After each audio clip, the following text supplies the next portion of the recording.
বিজাতীয় আগ্রাসন বলতে আমরা যেটা বুঝি, আমাদের পাঠ্যপুস্তকে বিজাতীয় আগ্রাসন কতটুকু হয়েছে এটা অনুধাবনের জন্য প্রথম যে জিনিসটা আমাদের বোঝা দরকার, পৃথিবীর একমাত্র রাষ্ট্র আমরা যে আমাদের জাতীয় পাঠ্যপুস্তকের টেন্ডার পায় ভারতের প্রতিষ্ঠান, এবং আমাদের পাঠ্যপুস্তকের বই এগুলো কিন্তু ছেপে আসে কলকাতা থেকে।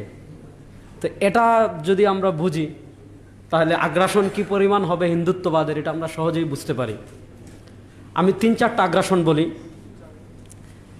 ইসলাম আমাদেরকে শিখিয়েছে দেখা সাক্ষাৎ হলে সালাম করা, এটা আমাদের ইসলামের একটা সংস্কৃতি। আমাদের একদম আলিয়া মাদ্রাসার ছোট ছোট বাচ্চা যারা আছে, আমি আপনাদেরকে প্রাথমিকের আমার বই পৃষ্ঠা নম্বর 18, এখানে তারা সালামের পরিবর্তে প্রণাম করেছে হিন্দু সংস্কৃতি, প্রণাম মানে প্রমোট করেছে হিন্দু সংস্কৃতিকে, মানে কোনো মুরব্বীর সাথে